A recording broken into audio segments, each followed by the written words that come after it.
Diyos sa iyo ngayong umaga. Ito yung kailangan nating lahat, lalo na sa masamang generation na to.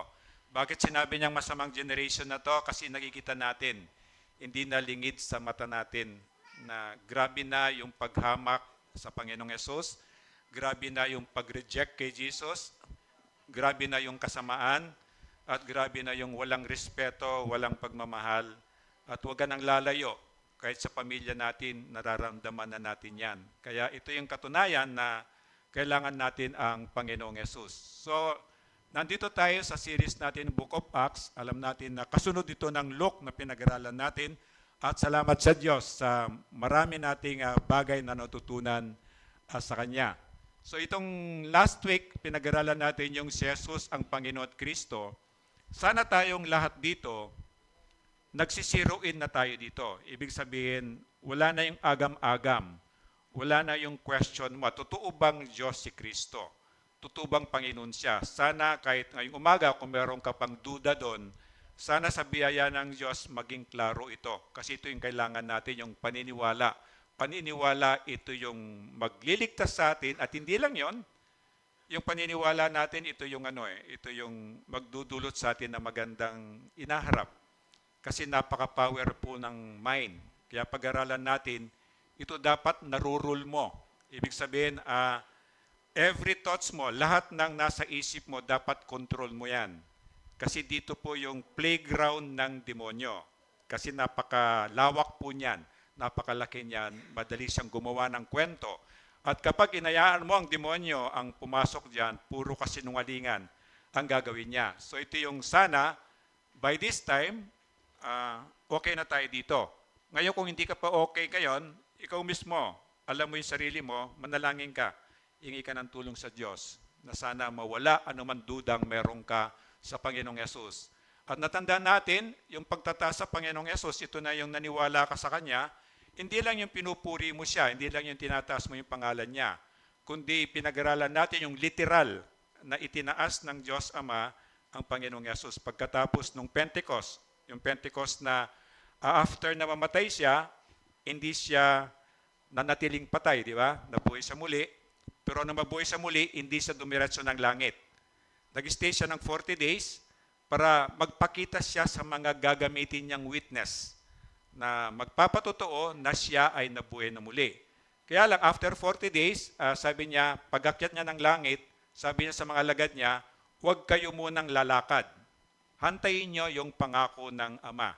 Ito yung banal na espiritu. So, naging 10 days bago dumating yung banal na espiritu. So, naging 50. Kung bakit tinawag na Pentecost, yung root word na Pente means 50. So, ito yun. So, ito yung nakita na natin yung buhay ni Kristo. Tatandaan nyo kay Elizabeth pa. Sino yung asawa ni Elizabeth? O, Zacarias. Hindi na yung maisip kahapon. And then, nakita na natin paano isinilang si John the Baptist. Nauna siya, pinsan siya ni Jesus, di ba? So nakita natin yung buhay ni Jesus, nakita na rin natin malinaw yung kamatayan niya, pero hindi siya nanatiling patay. And then nakita na rin natin niya yung pagkabuhay muli ni Jesus, di ba? Binuhay siya ng Diyos Ama. Ito yung nagbibigay sa atin ng pag-asa. Na tayo din, kung mananampalataya tayo, mamamatay tayo, lahat tayo, sa takdang panahon, katawan natin babalik sa lupa kasi galing sa lupa talaga yan, pero yung espiritu natin, bago tayo mamatay, sana makabalik sa Diyos. Pero kasi pangako ng Diyos sa ating mga naniwala, tayo ay bubuhayin muli-uli. Kaya ito yung malaking pag-asa ng isang Kristiyano at yung pag-akyat ni langit na witness nitong mga taong ito. Kaya isa sa mga requirements para maging alagad ni Jesus, dapat witness siya from the beginning. Hanggang sa pagpatay kay Kristo, hanggang sa pagkabuhay niya muli, hanggang sa pag-akyat niya muli sa langit. Ito yung qualified witness at iniwan ng Diyos yan. Naging 13 sila, 12, pinalitan si Judas, di ba? Pero these are first-hand witness. Nakita talaga nila. Tayo, hindi natin problema yon because we have the Bible. At parati tayong merong ganito. Ang pinag-aaralan natin yung tungkol sa Bible. So, wala tayong problema para maniwala tayo sa lahat ng mga yan.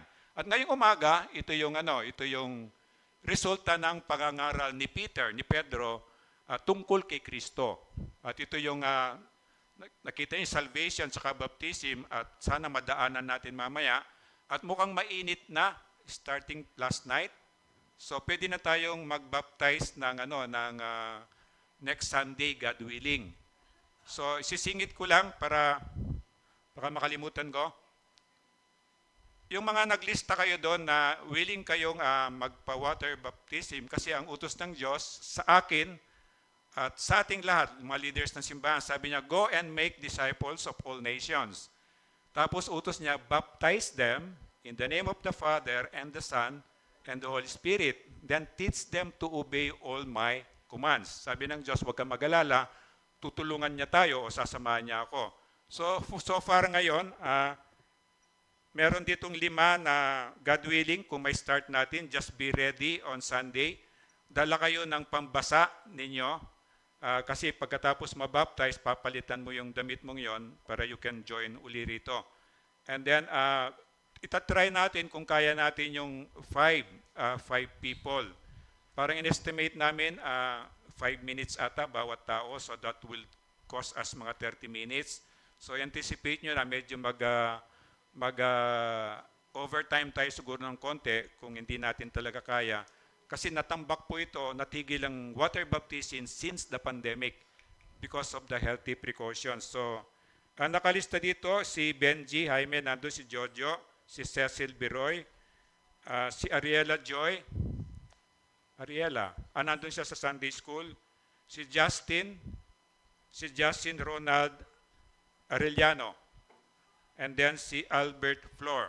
So kung nakalista kayo doon, sila Jojo, sila Cecil, hindi ko na in-interview ang mga yan kasi takot ako sa kanila. Hindi.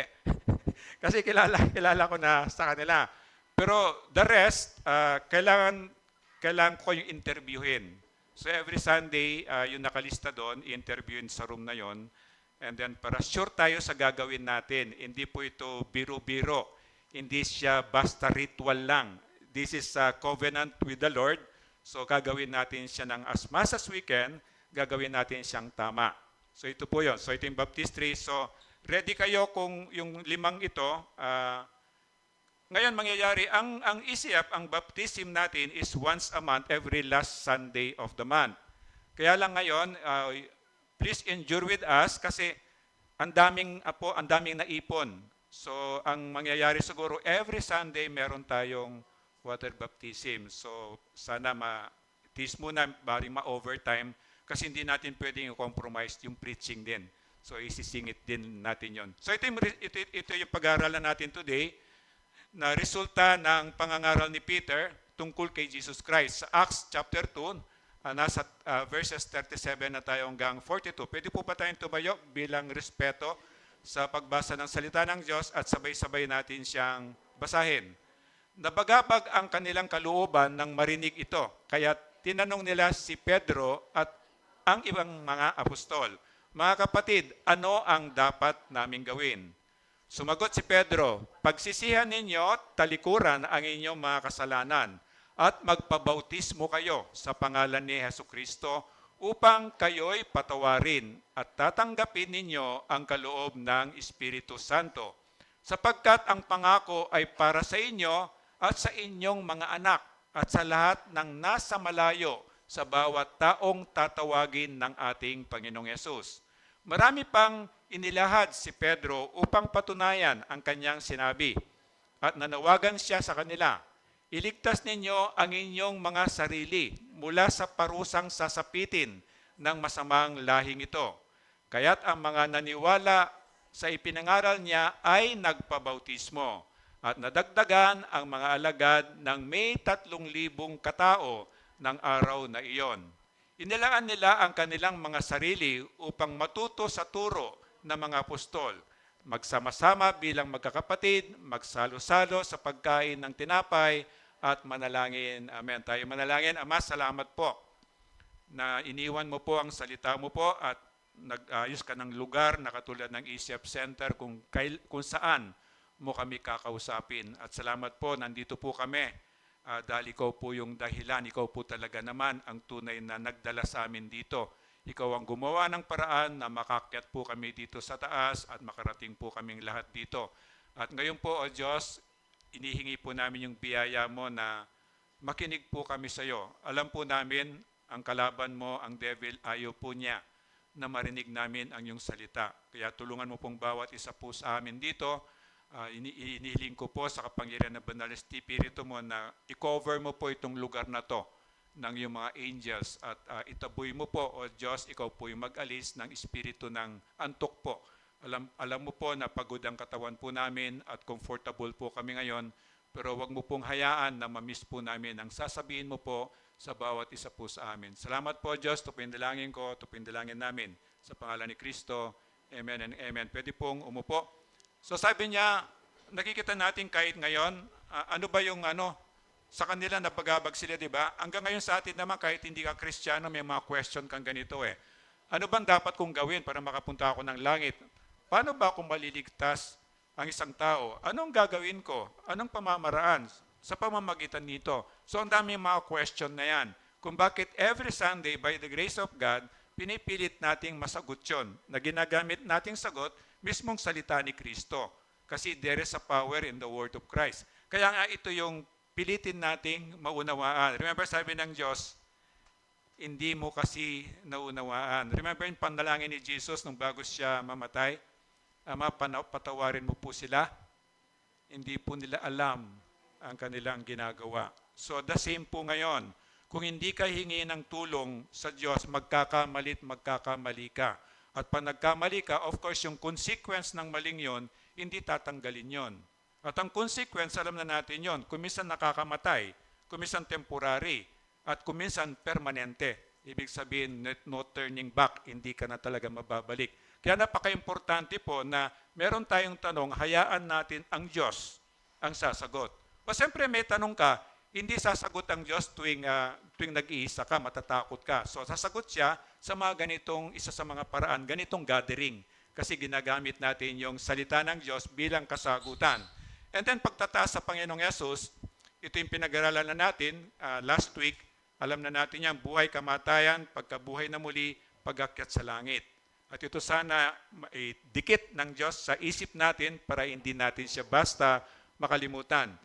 Kasi hanggang ngayon, naglipa na ang taong nagre-reject kay Jesus. As a missionary, passion ko yung evangelism. Marami kong experience. Pag sinyer ko si Jesus, alam mo sagot sa akin parate, narinig ko na po yan. Alam ko na po yan. Totoo yun. Bilang Pilipino, alam mo lang, pagkasilang mo, alam mo lang, bilang Pilipino, walang lingid sa iyo. Pasko, alam na natin, isinilang si Jesus, di ba? Alam mo, kapag pumunta ka ng ibang bansa, lalo sa mga communist countries, pag sinabi mo si Jesus, never heard. Sabihin sa iyo, sino yon? So nakita mo yung difference natin? Tapos sa kanila, bawal ang Bible. Pag nakikitaan ka ng Bible doon, papatayin ka sa public square. Pero tayo, we have the Bible. At publicly, pwede nating i-declare ang Panginoong Yesus, pangalan niya. Hindi tayo, wala tayo sa danger. Pero nakakalungkot, tayo ang pinakamahirap na evangelize. Sa experience ko po bilang missionary, ito personally sinasabi ko, napakahirap mag-evangelize sa Pilipinas. Kumpara mo po sa ibang bansa, lalo sa China, pag sinyer ko si Jesus sa mga estudyante, yung parang UP University nila doon, alam mo ba madaling araw pupuntahan ako sa dorm ko?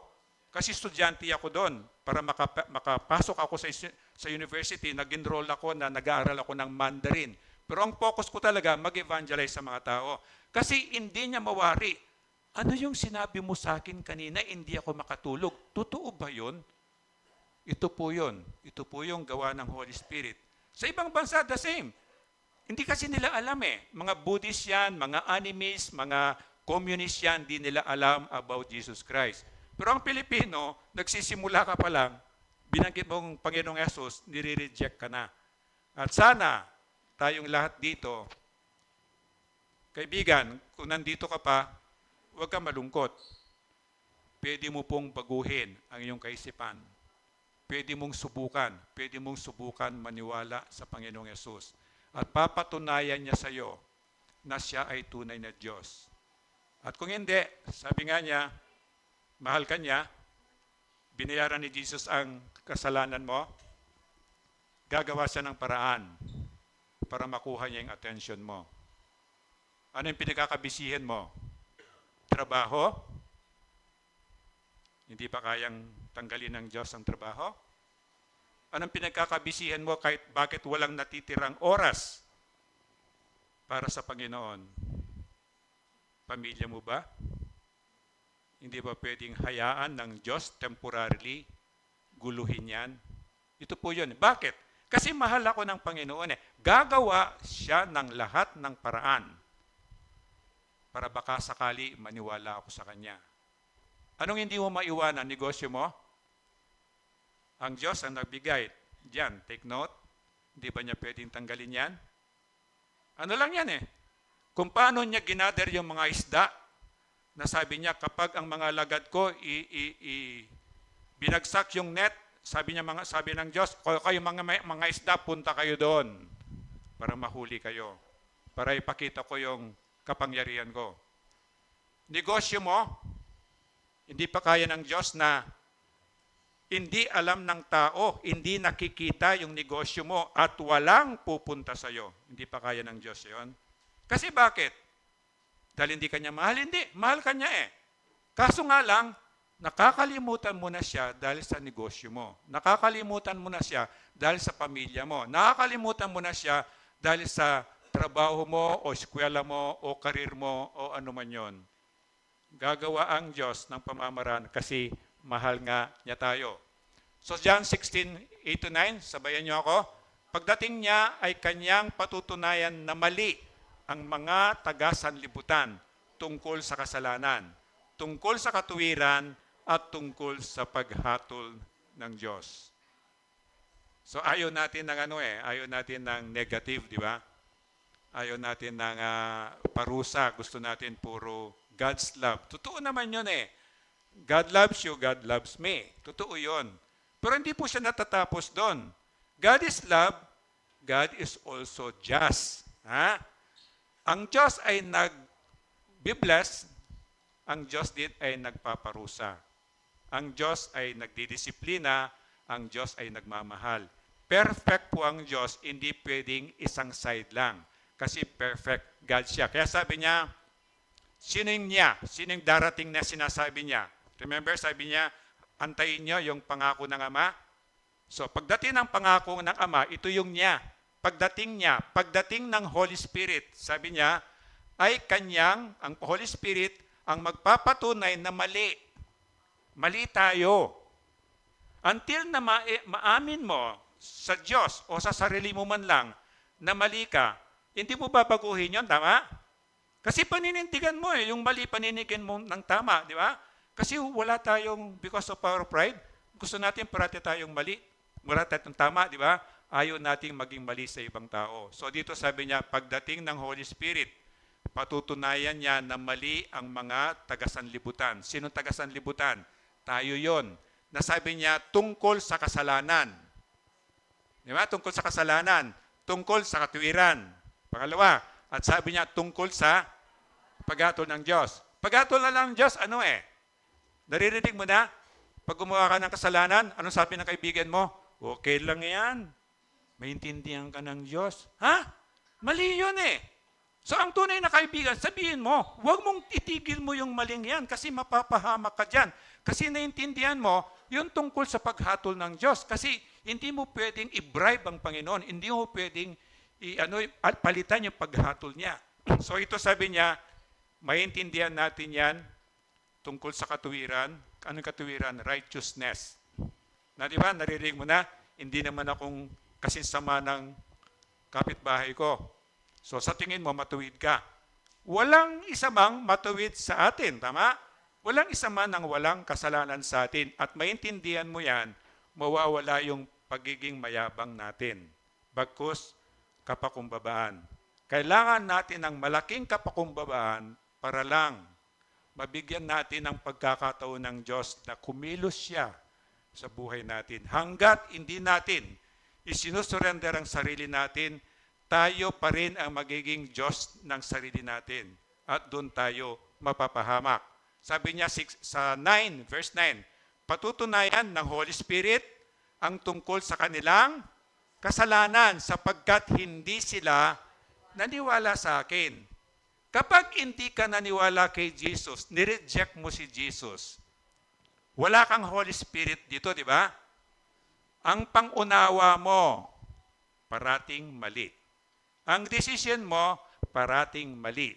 So ang mangyayari, never na yung katuwiran na yun, hindi mo makukuha yun. Hindi mo maaabot yun. Kaya sabi niya, tungkol sa kasalanan sapagkat hindi naniwala sa akin. So, dalawa lang yan eh. Kaibigan ka ni Jesus. Nasa puso mo yung banal na spirito, tama? Ang opposite nung isa nun, kung hindi ka kaibigan ni Jesus, ano ka ni Jesus? Kaaway, gano'n lang sa kasimple eh. At kung kaaway ka ng Diyos, kaya mong manalo? Yun ang mga taong nagkakaroon ng takot sa Diyos. Kahit anong gawin mo, kaibigan, sasalungatin ka ng Diyos. Tama? Kaaway ka niya eh. Kahit anong itanim mo, hindi yan magbubunga. Kahit anong aral mo, kung bakit merong nababaliw, hindi ka makakapasa, kaibigan. You cannot win over God. At ito yung katotohanan. Wala na tayong masyadong time. It is the end time. So, dire-diretsuhan na lang. Kaaway ka ng Diyos, kaibigan ng Diyos, it is your choice. Hindi yun hindi yung karakros na kung ano yung paniniwala mo, hindi. Dapat yung kaisipan mo magbago. Tama na. Pagod na tayo, di ba? Pagod na tayo sa pangako ng demonyo. May nangyari ba? Wala. Puro kasinungalingan yun eh. Hindi ka ba napapagod na lahat ng maling ginagawa mo, magbubunga yan ng mali? Tama? Kasi that is law of nature. Kung anong tinanim mo, yun ang ani mo. Alam mo, tanim ka ng kamatis, tapos ang bunga niya, mga pakwan, ganun pa kalalaki, di ba? Di kawawa naman yung puno. So ito yun eh. It's as simple as that. Na kung ano ang pinaniwalaan mo, ito yung mag-guide sa'yo. Kaya sabi niya, ang banal na spirito, darating yan. Kaya lang, kapag nireject mo si Jesus, wala ka nito. Nakuha? Wala ka nitong banal na spirito. Wala ka ng katulong. Wala ka pang karunungan. Kaibigan, magkakamali ka. At doon sa pagkakamaling yon, anong papunta nun? It's a dead end. Dead end. Wala ka nang susulungan. It is a distraction. Mawawasak ka. Gagawin ng demonyo yung tatlong agenda niya, di ba? Anong agenda na? Dumating siya para magnakaw, pumatay, at magwasak. Gagawin niya sa buhay mo yon. And then, pinaka-worst pa nga, ginagawa ng Diyos lahat, di ba? Hindi, ayaw mo siyang pansinin. Anong sabi niya? Ibigay mo na yan sa demonyo. Kala ko ba mahal ako ng Diyos? Bakit binibigay niya ako sa demonyo? Bakit? Kapag inalis ng Diyos ang protection mo sa Kanya, parang hinayaan na niya, gawin ng demonyong agenda niya, gagawin niya ang tatlong agenda niya, wawasakin kanya, sisirain kanya, nanakawan kanya, papatayin kanya.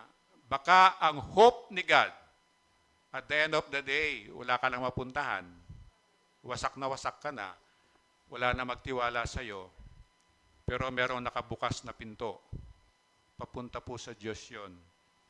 At pag bumalik ka sa Kanya, kahit ngayon, hindi Kanya susumbatan. Ito po yung Diyos natin. Ganon ang pagmamahal niya. Hindi Kanya susumbatan. Yan naman kasi sinabi ko, wala po yon. Parang prodigal son, yayakapin Kanya, lilinisin Kanya, gagamutin Kanya, aaliwin Kanya, magpaparty sila. Sabi niya, for every one soul na naliligtas, nagpaparty sila sa langit.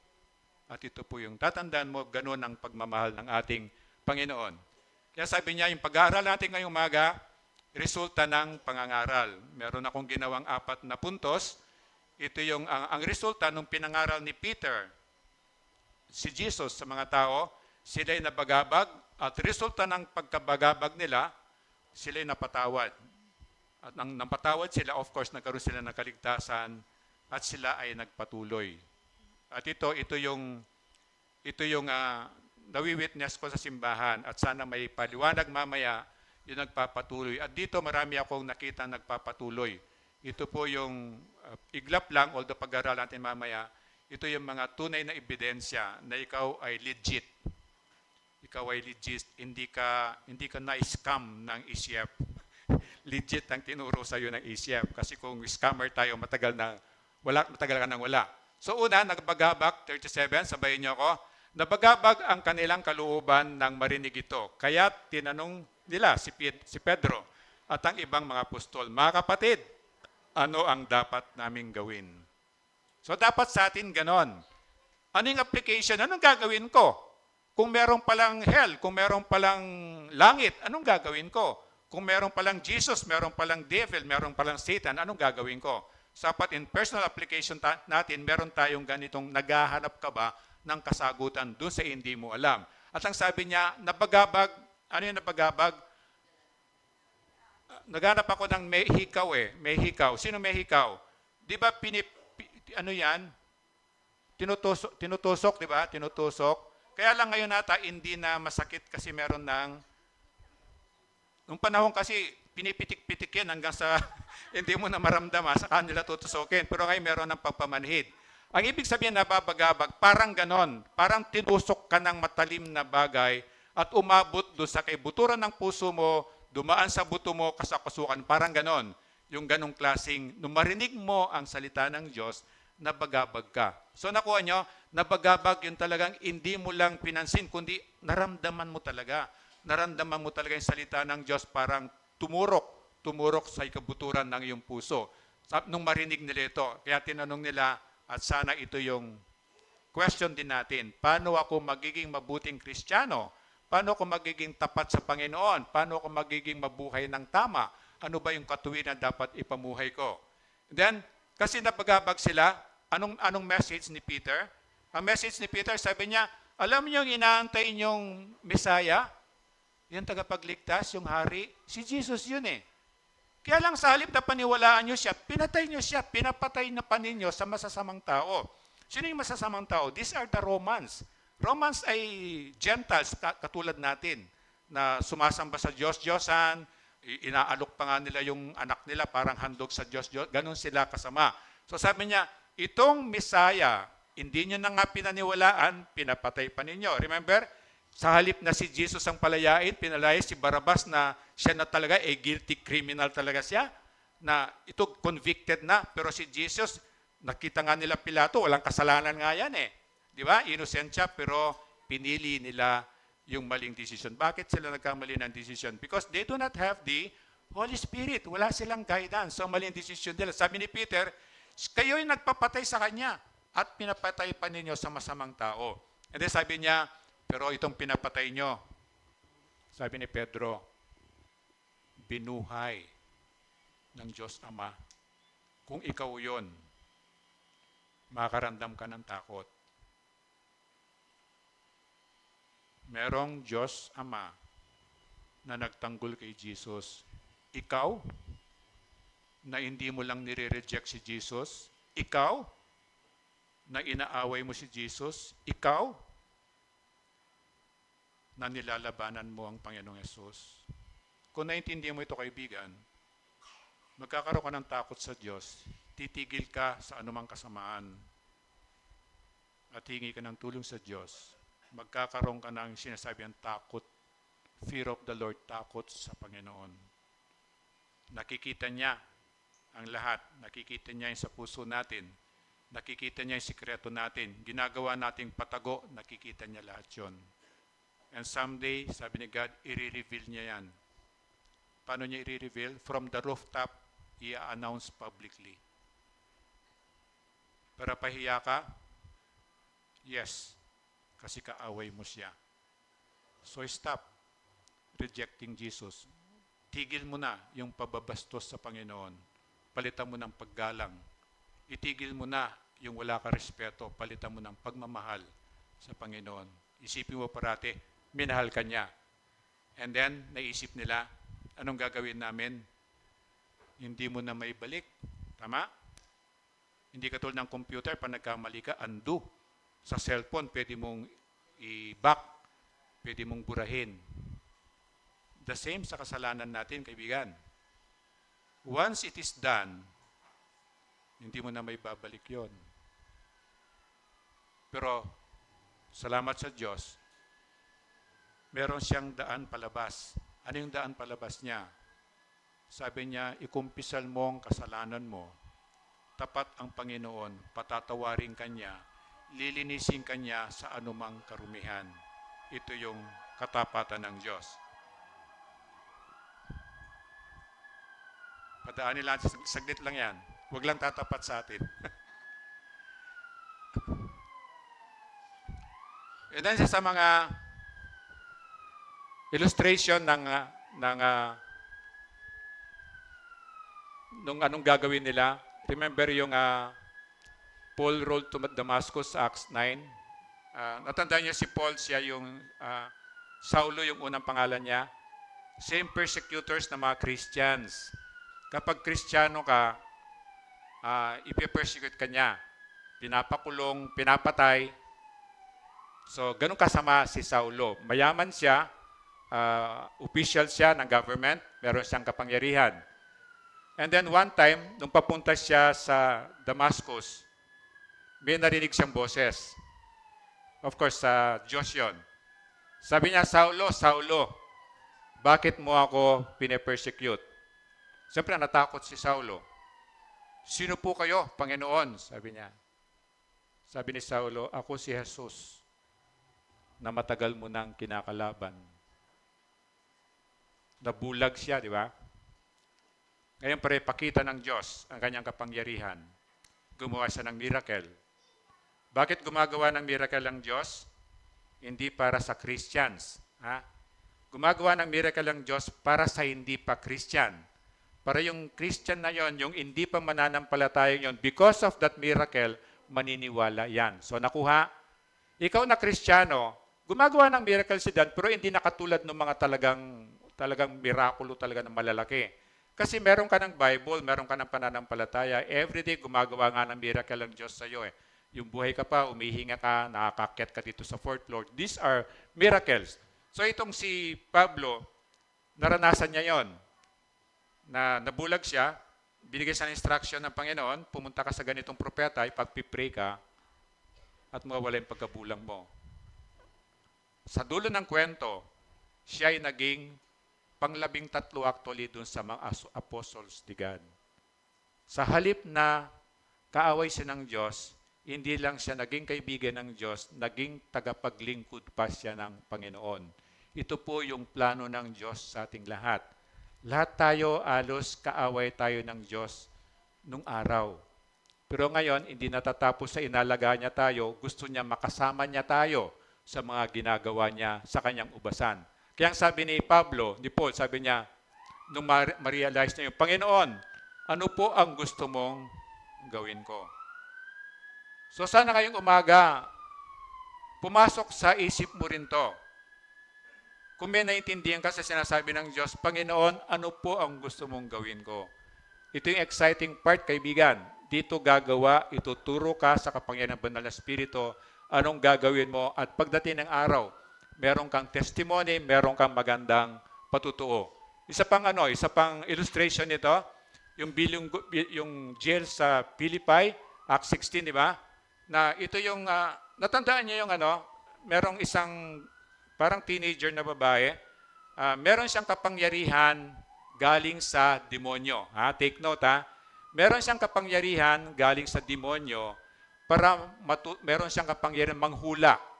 Siyempre, merong kapangyarihan na galing sa demonyo, yung hula na nangyayari. So, itong mga nag-ampon sa teenager na babaeng ito, kumikita sila ng malaking pera. Dahil sa nakapanghula, itong teenager na babae na gumagamit ng kapangyarihan ng demonyo. Dumating sila, Silas, tsaka sila, mga alagad ni Jesus, dumating sila. Alam nila na yung power niya coming from the devil. Kaya yung panghuhula, hindi yan accepted ng Panginoon. Actually, sa Panginoon ni Jesus, pinapapatay yung mga nanguhula. Kaya kung meron ka pang ugali na nagpapatawas, nagpapahula sa Quiapo, o yung mga dito, o yung mga palad-palad na yan, o yung mga tarot card na yan, di ba? Ano na yon? Hingi ka ng tulong sa Diyos, ano mo na yon? Talikuran mo na yon. And then sabi niya dito, nagalit kayo yung nag-ampon doon sa bata. Wala silang kinikita . So gumawa sila ng mga accusation against sa mga apostles. So siyempre, binilanggo sila. Kasi gano'n naman kasinungalingan ng demonyo. Sa bilanggo, they don't care. Kasi sa kanila, ang tiwala nila, God, dinala mo kami sa jail, meron kang magandang plano. Gano'n ang pananampalataya si Jesus. So nato sila sa jail, nagtataka yung mga gwardiya, sa halip na umiyak sila o magreklamo, kanta sila ng kanta. And then, ang kinakanta nila, hymnal. Di ba yung mga hymnal na kanta, ano ito mga kinote na word of God? Hindi katulad ng mga kanta natin ngayon, parang ibang kanta, emotions lang ng composer. Sa kanila, mga kinote na word of God. So parang, pag pinapakinggan yung kantang yon, naririnig nila yung salita ng Diyos. So parang, na-evangelize sila. Hanggang sa dumating ang time, gumawa ng miracle sa Diyos, nagkaroon ng malakas na lindol. Nung malakas na lindol, ang pagkakulong nila, hindi lang nakatanikala rito Yung paa nila, merong kahoy na nakaganyan. So hindi ka malang makaganon. And then nakatanikala ka pa. Natanggal lahat yon. Pati yung mga pintuan ng kulungan na nangabukas. So nung makita ng gwardiya yon, natakot siya. Kasi sa panahon nila, kung gwardiya ako, bilanggo ka, kapag nakalayas ka, pananagutin kita. So akala ng gwardiya nakatakas na lahat. Kasi lahat natanggalan tanikila Hindi lang sa alagad ni Jesus, pati yung mga ibang preso. Kasi yung mga ibang preso, nakinig sila sa mga kanta nila. At malamang naniwala sila. And then, ang gwardiya, para natakot siya na ito-torture pa siya bago siya patay, papatayin na lang niya yung sarili niya, di ba? Papatayin na lang niya. So sabi ng apostles ni Jesus, huwag kaibigan. Huwag mo saktan ang sarili mo. Nandito kami lahat. Di ba bukas na? Kung bukas na ang gate, wala na yung tanikala, kung masamang tao ka, anong gagawin mo? Tatakas ka na, di ba? Kasi opportunity mo yun. Pero kung alam mo na mabuti ang puso mo, alam mo yung katuwiran, nandun ka lang. Naniniwala ka sa kapangyarihan ng Diyos. Ano yung bumbero?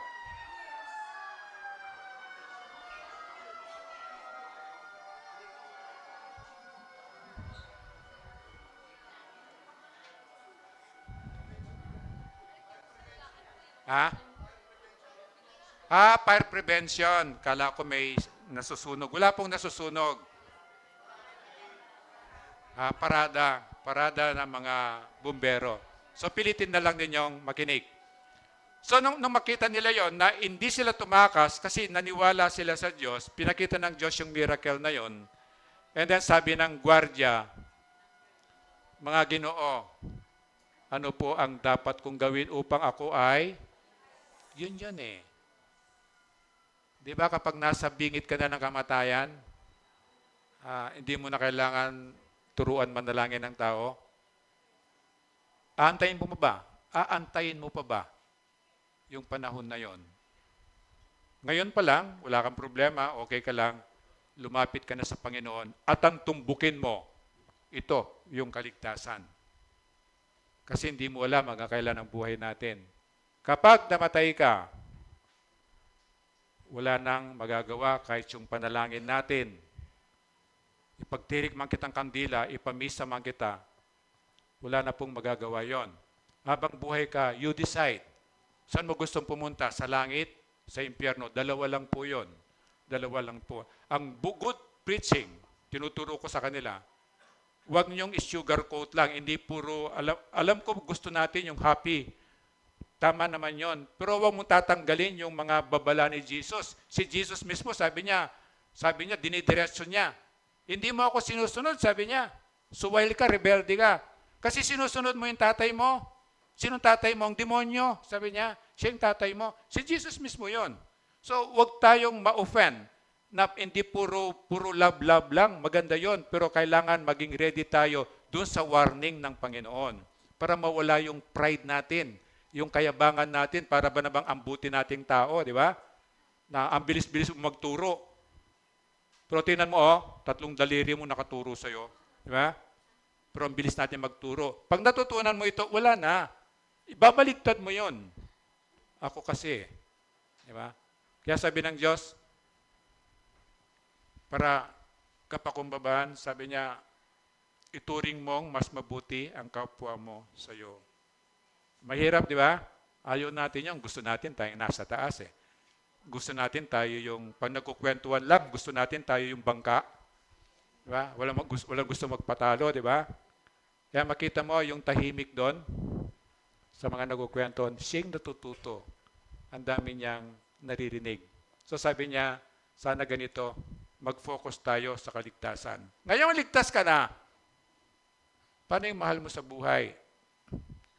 Sabi nga kanina, may kausap ako kanina, paano pastor pag yung nababagabag po, paano kung nandun ako sa langit, makikita ko sila nasa impyerno sila. Totoo po yun. Kasi mabibigyan ka ng glorified body, meron kang glorified eye, yung eye mo lumulusot dito. Wala nang barrier yon. So pag nasa langit ka, naniwala ka kay Jesus, makikita mo yung nasa impyerno. Eh kung mahal mo sa buhay yon. Sabi niya, anak, anong ginagawa mo dyan sa langit? Nanay mo nasa impyerno. Eh naniwala po ako kay Jesus eh. Sabi ng nanay mo sa'yo, bakit hindi mo man lang sinabi sa akin? Di sana wala ako dito sa impyerno. But it's too late. Too late na. Kaya kung anong meron ka, alam mo yung naniwala ka na sinabi ni Jesus, ako yung daan. Alam mo yung daan papunta ng langit. Huwag ka naman maging selfish. I-share mo sa mga tao. Hindi mo alam na sila rin ay maniniwala. And then sabi niya, ano yung pagsisisi? Ito yung resulta, paglilinis, at ang resulta niyang kaligtasan. Ano yung pagsisisi? Repentance sa English, di ba? Ano yung original word ng repentance? Ito yung change your mind. Pagpapalit ng isip. Di ba? Yung kaisipan natin marami. Yung pag-iisip na papalitan mo, tapos tatalikuran mo. Without repentance, kung walang pagsisisi, wala talagang kaligtasan. Nakuha? At peki po yon. Peki po yon. Nakala mo ligtas ka, nagpabaptize ka ginawa mo lahat ng ritual ng Kristyanismo. Pero hindi ka dumaan dito. Hindi po siya legit. Bakit? Kasi kung hindi ka nagsisi, hindi ka tatalikod. Tama? Ang pagtalikod, ito yung dating buhay ko. Nung sumunod ako kay Kristo, 180 degrees, aharap ako doon. Ito yon.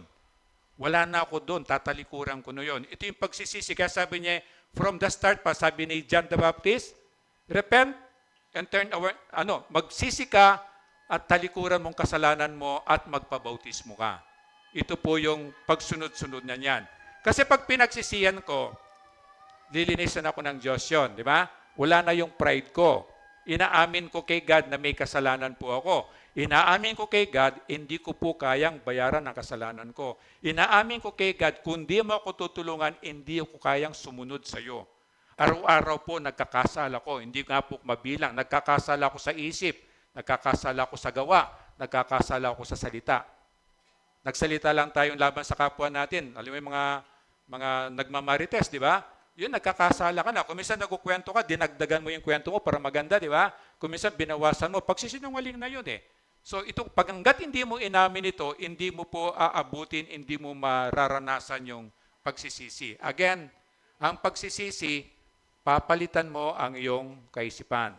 Ito yung pagsisisi. Merong illustration sa Bible, yung narinig na ninyo, umalis yung tatay nila, and then pinagbilinan yung anak. Sabi sa isang anak, anak, gawin mo to habang wala ako, para pagdating ko, nagawa mo na yan. Ano sabi ng anak? Ayoko po. Ang dami kong assignment sa school eh. Sabi ng anak pumunta siya sa isang anak niya, dalawa lang tong anak niya. O anak, sabi niya, gawin mo ito habang wala ako. Sana bago ako dumating, tapos mo na. Opo, sabi ng anak, gagawin ko po. And then, umalis yung tatay nila. And then, itong sabi niya, ayoko po. Nagbago yung isip. Nakakaya naman sa tatay ko, buti pa sundin ko na lang siya. Para pag natuwa siya, malamang may pasalubong pa siya sa akin, di ba? Ito yung pagpapalit ng isip. At siya yung ginantimpalaan. Pero itong nangako, opo pastor, opo tatay, gagawin ko po, hindi naman niya ginawa. So nakita niyo yung pagpapalit ng isip. Naniniwala ako kay Kristo, naniniwala ako kay St. Peter, kung ganitong Santa, Santa Fe, Santa Maria, Santa Cruz, di ba? Mga ano na yon, sama mo na si De La Cruz, di ba? Pero nagpalit ka ng, sinabi ni Jesus, isa lang daw. So papalitan ko yung isip ko, magmula ngayon, si Jesus Christ na lang ang paniniwalaan ko. Ito yung isa sa mga tanong na gagawin sa inyo kapag nagpabautismo kayo. So pagsisisi, papalitan yung kaisipan, papalitan ng tama yung mali, papalitan ng maayos yung magulo, and then ito yung malilinis ng kasalanan. Ang maglilinis doon ang Panginoon. Sabi niya, I will cleanse you from all unrighteousness. Marami siyang sinabi, papuputiin kita kasi puti ng niebe. Yung karumihan mo mawawala at hindi ko na tatandaan yan. Hindi ko na aalalahanin pa. Ito yung pangako niya. And then, ang magre-resulta niyan, yung kaligtasan. Then take note, akala mo ligtas ka lang. Kapag hindi mo dinaanan yan, isipin mo ngayon, peke, malamang yung kaligtasan mo. Kasi hindi mo po, ang ebidensya nun, yung hindi mo tatalikuran Tama? Nakuha nyo? Ulit-ulitin mo rin gawin yon. So, superficial yung Kristiyano ako, nagsisimba ako, naniniwala ako kay Kristo, nagpabautismo nga ako, nagpipray ako, nagbabasa ako ng Bible, nananalangin ko, ginagawa mo lahat yan. Pero hindi mo dinaanan yon. Tingnan mo, yung kasalanan mo, nandun ka pa rin. Tama? Walang transformation kasi hindi mo talaga siya tinalikuran. Ito yun So ang tunay na kaligtasan, yung taong nagsisi, pinagsisihan mo, God, tulungan mo po ako, ayaw ko na pong gawin yan. Alam ko po, mali yan, nakakahiya yung ginagawa kong yan. Tatalikuran mo yon at haharap ka na dito ayon sa guidance ng ating Panginoon. Yung tunay na kaligtasan yon. And then sabi niya, rebelte ako sa Diyos, kaway ako ng Diyos, maabot mo to. Hanggat hindi mo inaamin. Hanggat ang salita mo, hindi naman akong kasinsama nung ganito. Hindi mo po aabutin to. Hanggang sa panahon na aaminin mo, o nga po, Panginoon, naging rebelde ako sa iyo. Anong rebelde? Ginagawa natin yung laban sa utos ng Panginoon. Nagre-rebelde ka. And then yung kaaway ako ng Diyos, hindi mo pa sinuko ang buhay mo sa Kanya. So naghahari sa iyo, sabi ni Kristo, ang tatay mo, ang demonyo pa rin. So hindi pa naghahari, Panginoon sa Diyos. Kaaway ka ng Diyos. Pero pag inabot mo to, na-realize mo ito po yung ito po yung susi ng kapakumbabaan. God, tulungan mo po ako. At dito ko kikilos ang Panginoon. Kasi sinuko mo na God, nakikita ko po yung status ko. Masamang tao po talaga ako. Kahit anong gawin ko po, nagkakasala ko everyday. At kapag inabot mo yung ganong pagsuko, ito po, binigyan mo ng pagkakataon ng Diyos para tulungan ka niya. Anong gagawin lang niya? Ipapadala po niya yung Holy Spirit dito. Siya yung magiging katulong natin. Ito yung kaya niya kasi meron siyang kapangyarihan. Kaya kaya niya. Kaya sana umabot tayo sa ganito, nakapakumbabaan, Panginoon, tulungan mo po ako. Ayaw ko pong manatili sa ganitong masamang sitwasyon ko. And then sa mga tinuturo ko sa kanila, kahit na tayo pag nag-evangelize, huwag niyong i-sugarcoat na, alam mo parang yung pag nanalangin ka, humingi ka ng kapatawaran. Halimbawa yung nagsinungaling ka. Pag nanalangin ka, Panginoon, sorry po, hindi ako nagsabi ng totoo. Ang ganda, di ba? Inantay ng Diyos. Patawarin mo po ako, Panginoon, naging sinungaling po ako. Yun. Nakuha niyo? Ito yung inantay ng Diyos, na nagsinungaling po ako. Di ba, ang sakit sa tenga, ayaw matawag sinungaling? Ang ginagawa ngayon, sinusugarcoat mo siya para maganda siya. Pasensya ka na, Panginoon. Hindi ako nagsabi ng medyo hindi totoo. Hindi po ganon. Inantay ng Diyos yung total surrender, Panginoon. Mali po talaga ako. Tulungan mo po ako. Ito po yung kapakumbabaan. At ano sabi ng Diyos? Yung magpapakumbaba, tataas ng Diyos. Walang makakapigil doon, kaibigan. Pero yung mapagpataas, ako gusto ko yung hawak ako ng Diyos, di ba? Kasi nagpasakop ako sa Kanya. Bibitawan lang niya ako. Mangyari sa akin. Bagsak. Ito yun. Totoo yun eh. Distraction. Di ba remember, sabi nga, bigay mo na sa demonyo yun, tigas ng ulo niyan eh. Dahil ba di niya ako mahal? No, mahal niya ako. Ayaw niyang manatili ako dun sa mali. Kaya sabi niya, salita ng Diyos, huwag mong babawasan, huwag mong babaguhin, huwag mong dadagdagan. Sabihin mo, i-quote mo, bahala na ang salita ng Diyos na mayroong kapangyarihan. Sabi niya, bato-bato sa langit. Ano na yan? Bato-bato sa langit? Hindi. Ako, bato-bato sa langit, tamaan ka man, buti nga. Di ba kasi yun ang gusto ng Diyos eh. Na gusto niya, mabago ka. Gusto niya mabago tayo. Gusto niya pagpalain niya tayo. Sa Hebrews verse 12, sabayan niyo ako. Ang salita ng Diyos ay buhay at mabisa, mas matalas kaysa alinmang tabak. Nasa magkabilay may talim.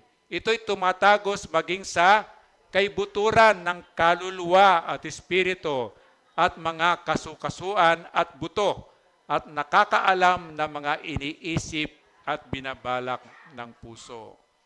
So salita po ng Diyos, ito po yung, kaya medyo boring tayo dito sa ECF. Kasi ang style of preaching ko, expository, puro salita ng Diyos. Kasi ang generation ninyo, gusto nyo parang concert na eh. Gusto nyo entertainment. Wala namang masama doon. Pero tandaan yon, mahihirapan tayo ngayon kasi nga napapalibot kayo ng entertainment, Netflix, YouTube, lahat-lahat na eh. Kaya pagdating sa simbahan, in-expect nyo ganon, hindi po natin pwedeng gawin yon. Kasi bilang pastor nyo, ito po yung commitment ko kay God, puro salita ng Diyos, kaya medyo boring. Pero pagdating ng araw, magpapasalamat tayo sa Panginoon. Kasi ito po yung katotohanan, na kuminsan it hurts, pero ito po yung magpapalaya sa atin. Remember, salita ng Diyos, ganyan po siya ka-powerful. Kaya sabi ko kanina sa isa sa inyo, sabi ko, hindi ko kaya pong baguhin ang tao. Ang Diyos lang ang pwedeng magbago sa atin. So ito po yung salita ng Diyos. Baka yung taong yan, makinig na salita ng Diyos, ang Diyos babaguhin siya. Sapat po yung kapangyarihan ng Diyos. Then pangalawang puntos natin, dahil nga siya ay nabagabag, naisip niya yung status niya, nagpakumbaba siya'y napatawad ng Diyos. Inaantay ng Diyos to. Hindi lang yung sorry lang. Remember, hindi lang yung sorry, kundi talagang tatalikuran mo, aaminin mo yung kasalanan mo. Sabi niya 38, sabayan niyo ako. Sumagot si Pedro, pagsisihan ninyo at talikuran ang inyong mga kasalanan at magpabautismo kayo sa pangalan ni Jesucristo upang kayo'y patawarin at tanggapin ninyo ang kaloob ng Espiritu Santo. Merong naging kulto sa, hindi lang sa Pilipinas, international cult na nag-fall dito. Kasi dito, sabi niya, magpabautismo kayo sa pangalan ni Jesucristo. So dito po na-confuse yung iba na merong unbiblical Christians na nagbabaptize sila only in the name of Jesus because of this. Pero pag titin mo yung konteksto nito, pakinggan nyo, ang konteksto nito, yung mga Hudyo na hindi naniniwala kay Jesus na Diyos siya. Remember? Si Jesus na Messiah na inaantay nila nung dumating naman, hindi siya pinaniwalaan, bagkus pinapatay pa siya, di ba? So ang sabi ni Peter, kung talagang tinalikuran nyo yan, gusto niyang maligtas talaga, kailangan niyong maniwala kay Jesus. Ngayon, isang ebidensya para ipakita mo naniniwala ka kay Jesus, magpabaptay ka sa pangalan ni Jesucristo. Pero dito, ibig sabihin, dito ang konteksto niya para maniwala lang sila kay Jesus. Pero pag binaptize ka biblically, yung sinabi ni Jesus, dito sinabi ni Peter. Sabi ni Peter, kung talagang naniniwala kayo, hindi kayo naniniwala dati, sabi nga, naniniwala na kayo, sabi niya kay Jesus, para patunayan niya yun, magpabautismo kayo sa pangalan ni Jesucristo. Pero hindi si Jesus lang doon sa triune God. Diyos Ama, Diyos Anak, Diyos Espiritu Santo, di ba? Kasi sinabi ni Peter. Pero ano sabi ni Jesus? Go and make disciples of all nations. Baptize them in the name of the Father, the name of the Son, and the name of the Holy Spirit. Ito yung sinusunod natin because that is what Jesus said. Ito si Peter ang nangaral dito kasi hindi sila naniniwala kay Jesus. So ang konteksto lang niya, patunayan mo na naniniwala kay Jesus kaya magpabautismo ka sa pangalan ni Yesu Kristus. Malinaw ba tayo doon? Kasi meron pong ongoing na mga Christians, they only baptize in the name of Jesus. Hindi po yun ang sinasabi ng Bible. Ang sinasabi ng Bible, yung sinabi ni Jesus, magpabaptize ka sa pangalan ng Ama, ng Anak, ng Espiritu Santo. At dito yun po yung sinusunod natin dito. Kapag tinanong kita ng tatlong tanong, and then usually sinasabi ko doon, bilang pagsunod ko sa utos ng Diyos sa akin, binabautismuhan kita ngayon sa pangalan ng Ama, ng Anak, ng Banal na Espiritu, tapos saka kita ilulubog. Because that is what Jesus said. And then 39, sabay niyo ko, sapagkat ang pangako ay para sa inyo at sa inyong mga anak at sa lahat ng mga nasa malayo sa bawat taong tatawagin ng ating Panginoong Yesus. O, tingnan mo yung katabi mo. Tingnan mo lang muna. O, tapos sabihin mo sa kanya, nandito ka kasi tinawag ka ng Diyos. So, naintindihan yung sinasabi niya, wala kang may pagmamalaki, tama? Hindi mo inanap ang Diyos ang humanap sa iyo. Ang Diyos ang tumawag sa iyo. Kung bakit naniniwala ka, kung bakit ligtas ka, ano po yun pakinggan nyo. Kagandahang loob lang ng Diyos yun. Kaya hindi tayo dapat maging mapagmalaki. Di ba sabi niya sa Ephesians 2:8-9? For it is by grace, kagandahang loob lang ng Diyos na tayo naligtas. Hindi po galing sa atin yon, galing sa Diyos, sabi niya. At it is not the product, it is not the result, o hindi dahil sa ginawa nating magandang gawa. Anong karugtong noon? Para wala kang may pagyabang. So everything, ang humble spirit, alam mo, everything comes from God. Walang galing sa iyo. Yung gift niya ng eternal life, 100% po yon. Wala tayo kahit na fraction ng 1% na contribution. Pag naintindihan mo yon, hindi ka magmamalaki kahit sa Diyos. Ako po yung inanap ng Diyos, kamo. Ako po yung tinawag ng Diyos. Salamat po, Panginoon, tinawag mo po ako. Salamat po, nabilang ako.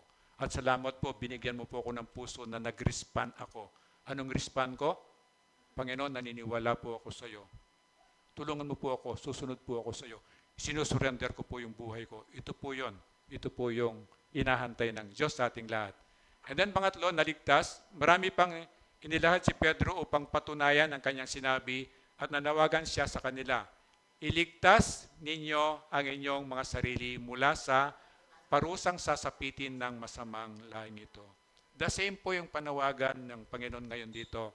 Napakasama na po ng generation. Without Jesus, madidisip talaga tayo. Kaya bawat isa sa atin, ito yun, iligtas mo ang iyong sarili. Kung nandito ka ngayon, hindi ka patulog, sana, marinig mo to. Isipin, ikaw Ikaw kasi magdi-decide. I cannot decide for you. Hindi pwede yung pag niligtas tayo, hawak kamay tayo. Hindi. Hawak kayo dito? Hindi. Kanya-kanya. Kanya-kanyang haharap sa Panginoon. And then, nangyari, sabi niya, after nito, 70 AD, this is 40 years after na pinatay si Jesus, di ba? Assuming na pinatay si Jesus, 30 years old, mga 32, mga ganon. So, para madali lang, 30 after na mamatay si Jesus, 40 years after 70 AD. Dito sinasabi yung warning nila nangyari. Sinakop ang Israel ng mga Romano at merong 1.1 million na pinatay na hindi naniniwala. So the same, ang sinasabi ni Jesus ngayon pa lang, iligtas mo ang iyong sarili.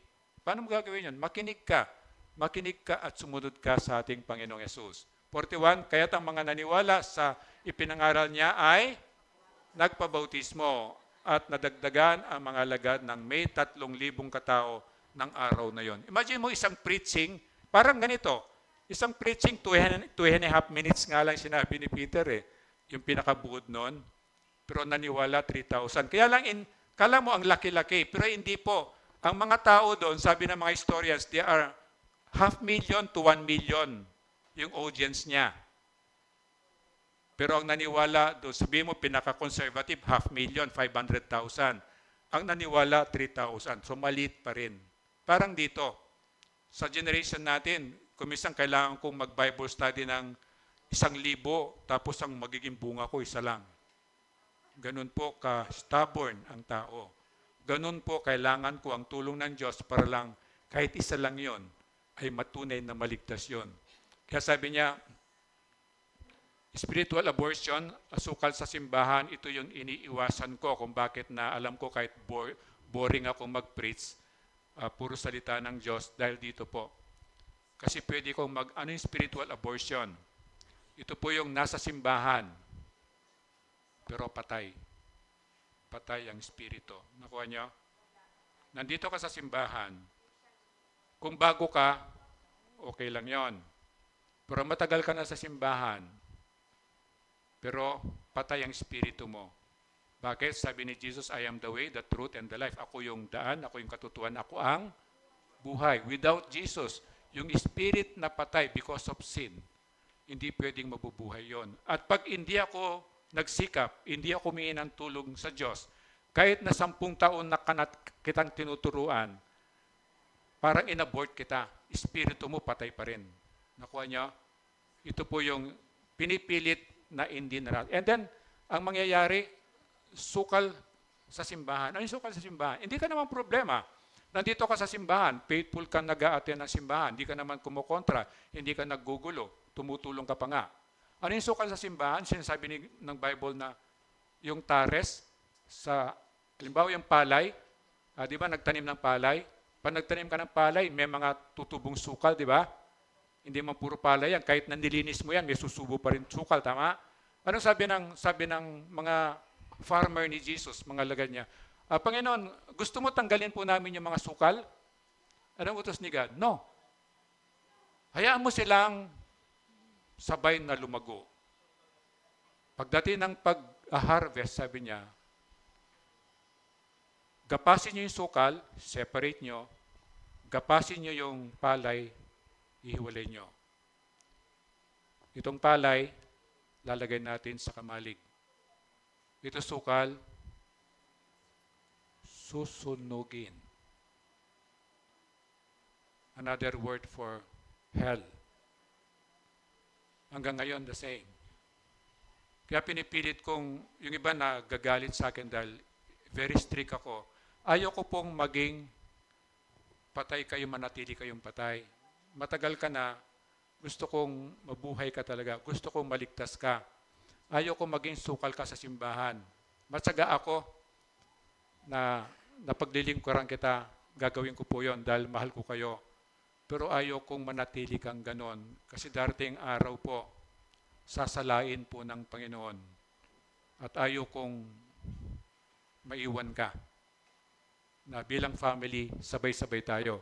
And then panghuli natin, nagpapatuloy. Ito yung katunayan na ikaw ay tunay. Kasi kung hindi ka talaga tunay, konting pagkakamali lang ni pastor, lalayasan mo na ako. Na hindi lang nabigay ni Banji sa'yo, yung puro buto yung manok mo, wala laman. Hindi ka na babalik. Yung mga ganon. So ang isang katawan, nagkakaintindihan, nagpapasensyahan, nagmamahalan, nagtutulungan. Merong paa, merong kamay, merong mata, merong tenga, pero isang katawan tayo.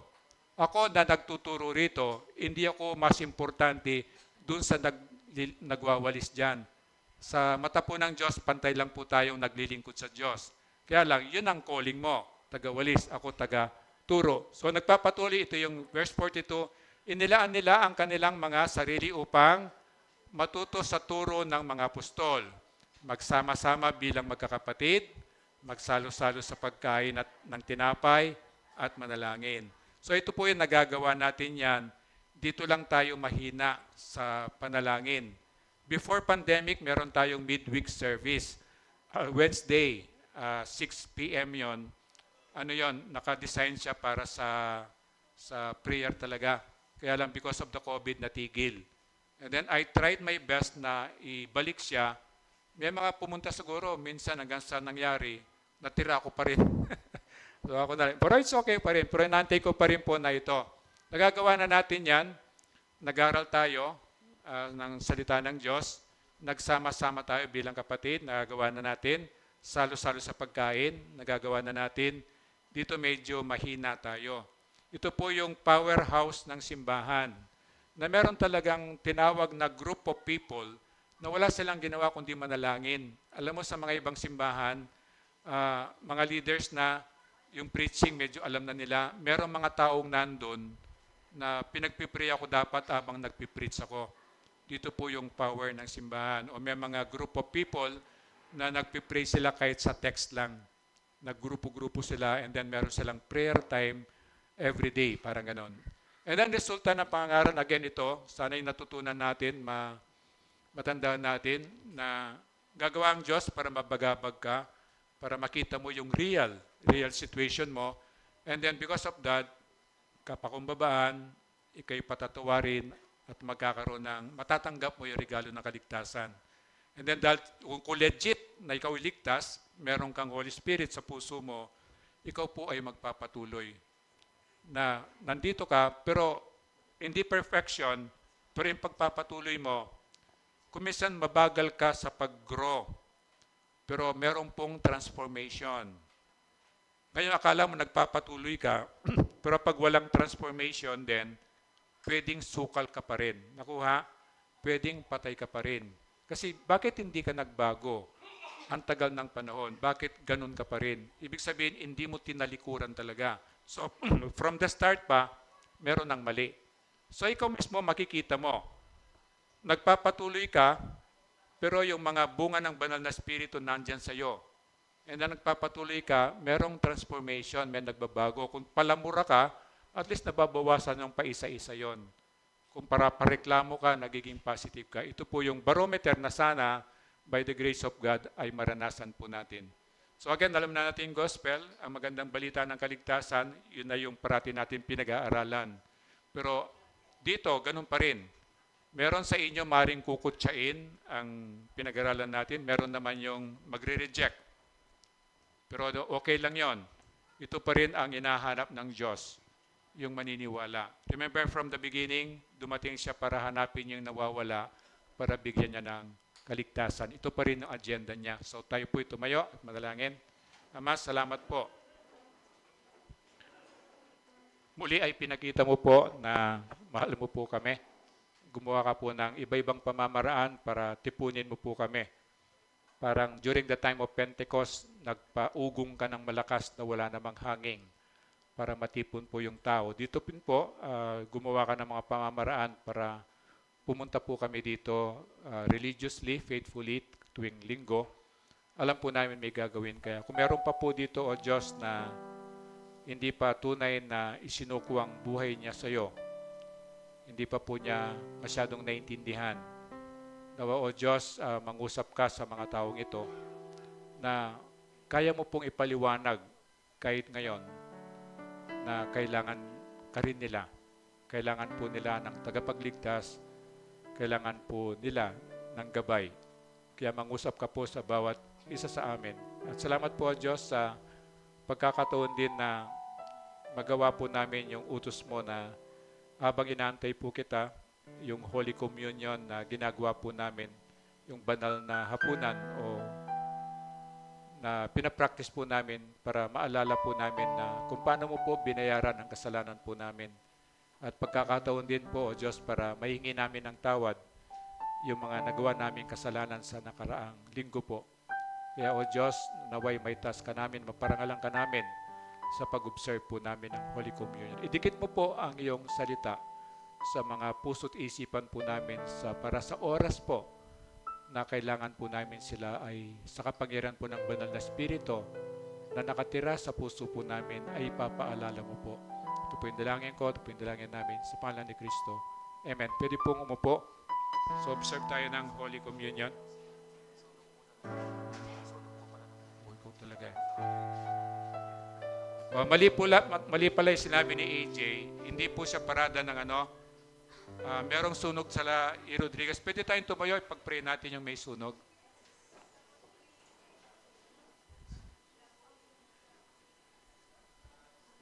Pray natin yung hindi pala po yun fire prevention, kundi meron talaga sunog sa may E. Rodriguez. At tayo po'y manalangin. Ama, salamat po. At nakikita mo po yung sitwasyon sa sinabi nilang sunog sa E. Rodriguez. Nawa o Diyos, tulungan mo po yung mga taong naapektuhan doon.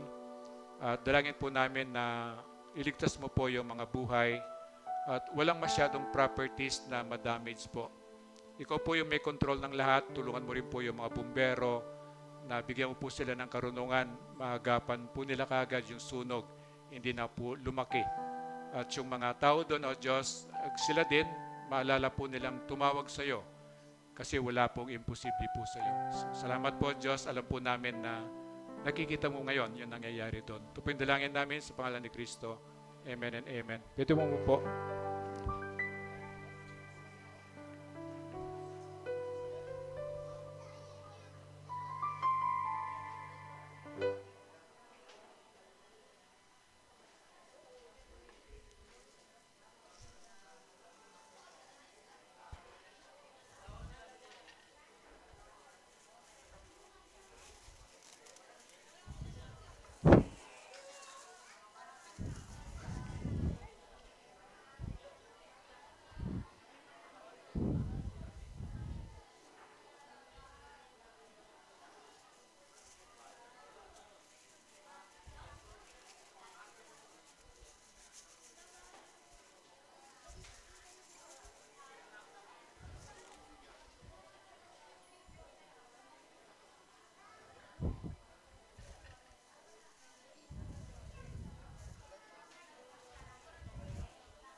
Kapag may awak na kayong elements, take time to pray. Hingi ng tawad yung mga nagawang kasalanan.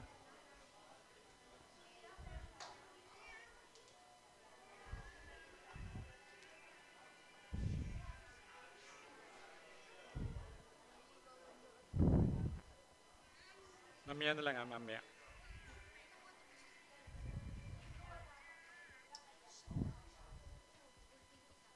Kanino to? Mamaya.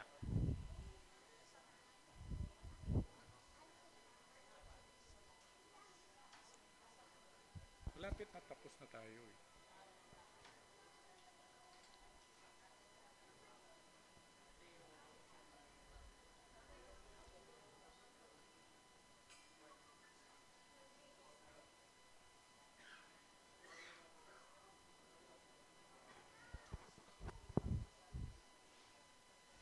Huwag niyong kakalimutan yung alalahanin kung paano binayaran ni Jesus kasalanan natin sa yung paghingi ng tawad.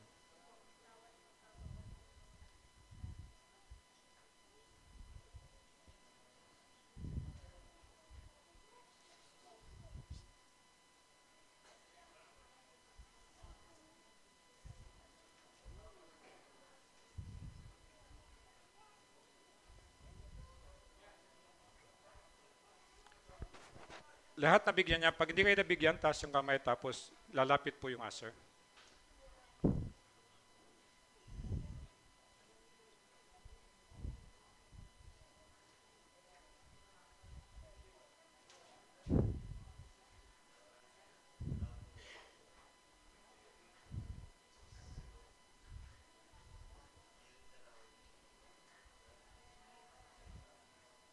Wala pa taas sila.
So lahat po meron na.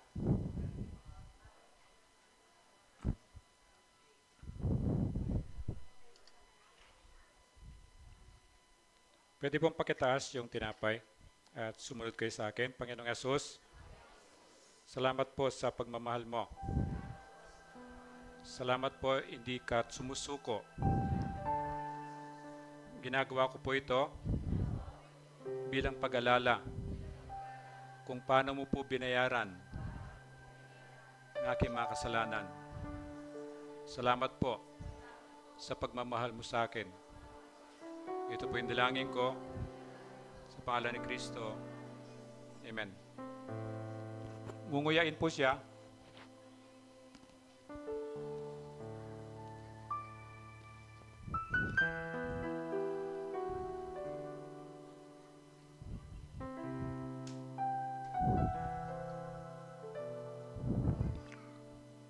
Pakitaas po yung cup.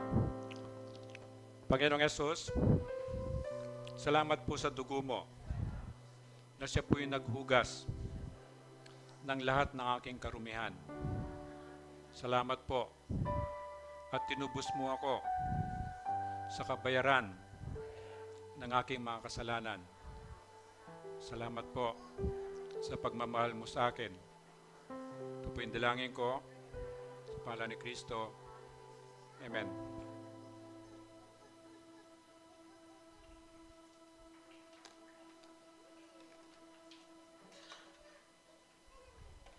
Isa gilid doon, tapos gitna, tapos doon.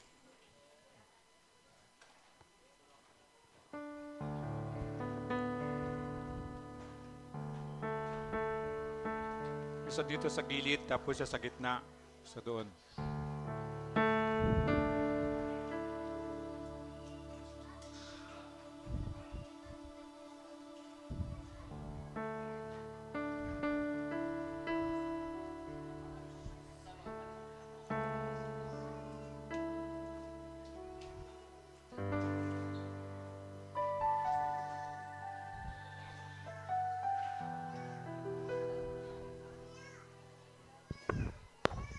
So pagkakataon dito, mamaya pa, na may balik natin sa Diyos ang portion ng pagpapala natin through our tithes and offerings. Sabi niya sa Malakay 3:8-9, ang tanong ko na may matuwid bang pagnakawan ng tao ang Diyos? Hindi. Ngunit pinagnanakawan ninyo ako. Sa paanong paraan? Sa mga ikasampung bahagi at mga handog.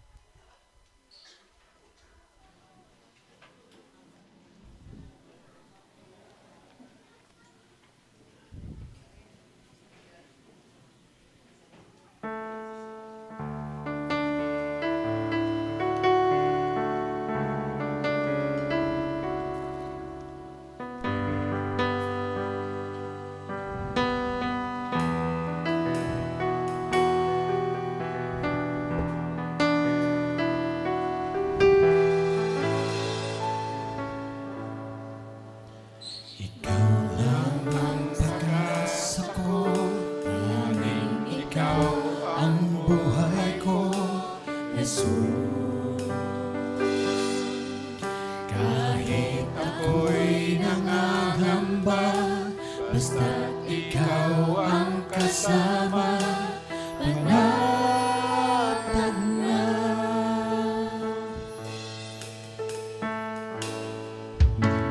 Ikaw lang ang sasambahin, paligid man ay magdilim, Jesus.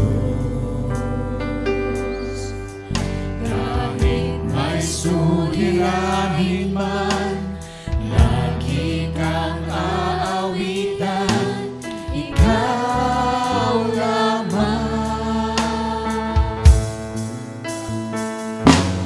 Kahit kailan di ka nagkulang, biyaya mo sa akin laging naan. Pag-ibig mo sa akin walang hanggan, inibig mo ako noon pa man.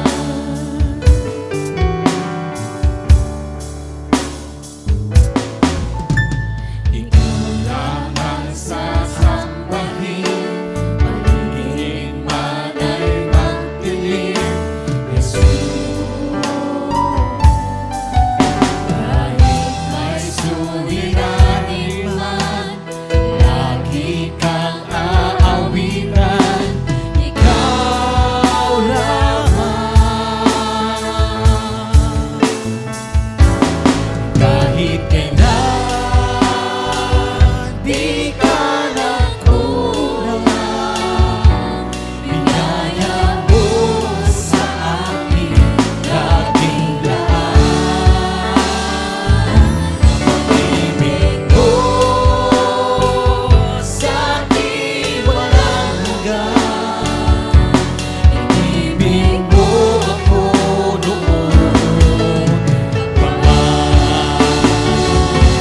Panginoon, dakila at tapat sa dalangin ko, ako'y inibig mo kahit ako ay ganito. Walang katapusan ang pagmamahal mo, walang pinipili ang puso ko.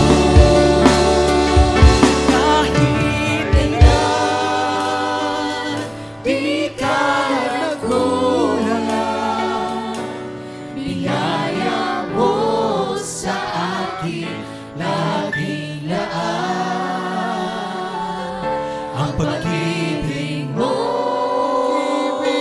sa akin walang hanggan, inibig mo ako noon pa man. Kahit kailan di ka nagkulang, biyaya mo sa akin laging laan. Ang pag-ibig mo sa akin walang hanggan, inibig mo ako noon pa man. Inibig mo ako noon pa man. Inibig mo ako noon pa man.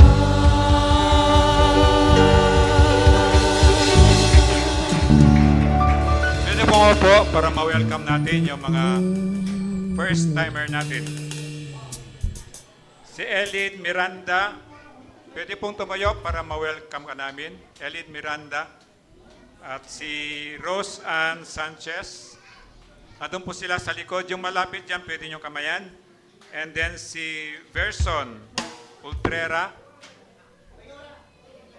Verson Ultrera. Verson, oh yan. Andun sa likod. At saka si, ano ito, Jever Sagpa. Tayo po kayo, tapos kakanta namin kayo. Yung malapit naman dyan, pwede nyo silang Kamayan. Welcome po. Sana next Sunday, balik kayo. Sama-sama tayong mag-worship.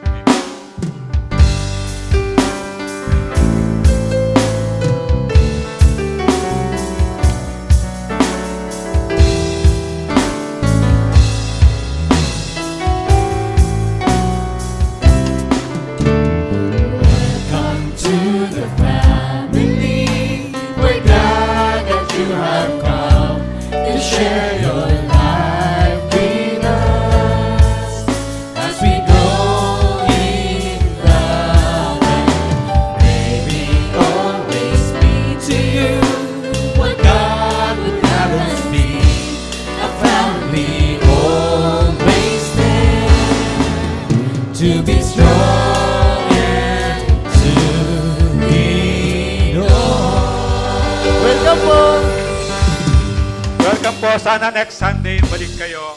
Makasama namin kayo ulit. Tapos yung mga tables po namin sa first timer, doon sila kakain kasama nung nag-invite sa kanila. And then bago yung benediction, may konting announcement.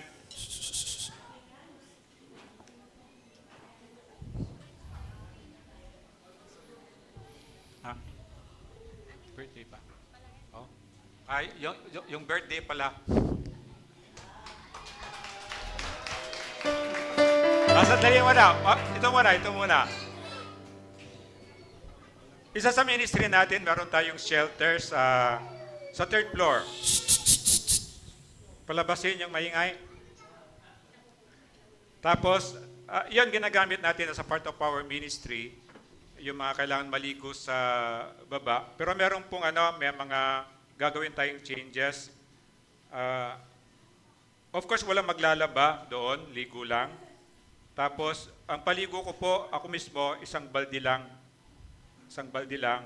Tapos, kasi proper stewardship din, baka later on din natin masustain.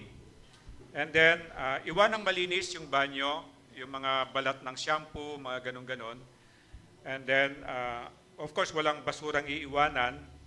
Tapos, mabilis lang yung paligo. Hindi yung parang naligo ka nasa sapa, yung parang naghihilod-hilod pa kasi may mga kasunod ka. And then, ang pagbabago po, ganito. Makinig kayo, yung mga naliligo doon, magre-register muna kayo. Nandito naman ako from the morning para alam ko po yung gumagamit doon. So, merong notebook ito yon. Halimbawa, next Sunday, magpapaalam ka, pwede po bang makaligo? And then, magla-log in ka rito. And then, mag-register. And then, yung fourth floor po, yung CR natin dito, meron tayong bidet, di ba? So, huwag nyo nga hayaan na mabasa yung floor kasi yung iba po naka-medyas. Pagpapasok sila, tapos puputik kasi. So, see to it na pag nag-bidet kayo, huwag lang mababasa yung floor para sa iba rin po. Tapos kayo, pag gumamit kayo, nakita, family tayo, di ba? Pag nakita nyo maputik, huwag naman yun yung sa akin pa-map. Meron pong map na naka-standby doon, di ba? Ganunin mo na lang yung nadumi. Parang tulong-tulong po tayo kasi hindi ko rin makakayanan lahat. So ito po, implement next week. Hindi ba nyo matandaan, it's okay. I-review ko po next Sunday. So again, sorry, nakalimutan ko, may birthday pala for the birthday ng March, di ba? So, si Pablo Calagas, pag nandito ka, tumayo ka ha. Si Pablo Calagos, si Aven Loki Contreras, si Maria Cristina Montero, Arnel Itom, Andrew Ogara, Helen Sangil, Lynn Apuyan, Anis Ticol Lucrida, Nico Argonosa, Arthur Inigo Ababa, si Limuel Marky, si Leticia Verona, si Leia Ababa, Tyron Jake de la Cruz, Chantel Erin, si Maria Lisa Vitor, Victoria Pornasa, Juan Pregoner, Bella Ate, John Rick G. Cambay, Israel F. Sabayle, Marvic Delfin, Evelyn Magadya, Mark Joseph Malte, Ruby May Nazareno, Ayesa, Princess Ayesa Regis, wala na. So tayo po kayo, tapos kakantahan namin kayo. And then, pagpipray namin muna kayo. Yung may mga birthday tayo, ang daming may birthday ito, no? Si Leti, si Lito, sila nakatayo eh. Asay may birthday na Si Jan, birthday nun, ba't wala siya rito? Patayo kayo pag-pray natin sila. Pwede nyo iganon po yung kamay nyo sa kanila. Ama naming Diyos, salamat po sa mga kapatid naming ito na nagdidiwang ng kanilang kaarawan itong buwan po ng Marso. At ikaw po yung nakakalam sa bawat sitwasyon po nila. At dalahin ko po ay ikaw po yung maging sentro ng celebration po nila. Na maalala po nila na merong Diyos na nagbabantay, nagmamahal, nagbibigay ng pangangailangan, kung may sakit sila, pinapagaling po, na nandiyan ka lamang po, O Diyos, nawa ikaw po yung maparangalan nila sa celebration ng bawat mga birthday po nila. Pero ngayong umagang ito, O Diyos, lahat po na nagse-celebrate ng may birthday ng March, pati po yung wala dito, O Diyos, ay tinataas po namin sila sa iyo. Nawa maalala po nila, ikaw na tunay na nagmamahal po sa amin. Salamat po, Diyos, sa iyong pag-ibig. Ito po yung dalangin namin sa pangalan ni Kristo. Amen and amen. Happy birthday to you. Happy birthday to you. Happy birthday.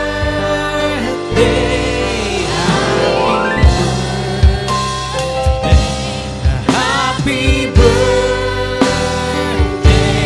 to you. Happy birthday to you. Happy birthday to you. Happy birthday, happy birthday, happy birthday to you. Happy birthday to you. Happy birthday to you. Happy birthday, happy birthday, happy birthday to you.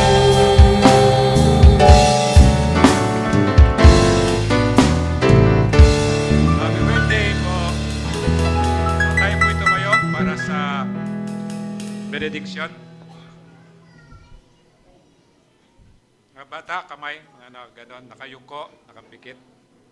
Ama, salamat po. Muli ay pinakita mo po sa amin na mahal mo po kami. Kaya pagmamahal, pagpapalang galing po sa iyo, O Diyos, ay binabahagi ko po sa lahat ng tao nandito, pati na po yung kasabay namin sa live streaming o papa-YouTube man yan, O Diyos. Kami pong lahat, pati na po yung wala dito, lalo na po yung mahal namin sa buhay, kami pong lahat ay abutin mo po ng iyong mapagpalang kamay, wala ka pong lalampasan. Ito po yung dalangin namin sa pangalan ni Kristo. Amen and amen.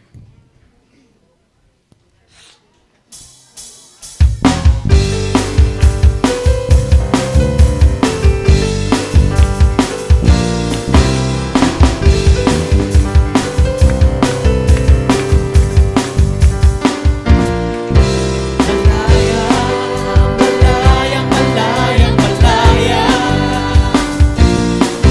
Malaya, malaya, malaya, malaya.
bless you.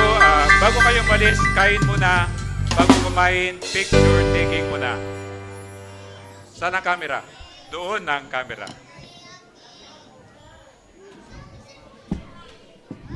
Ay, sorry.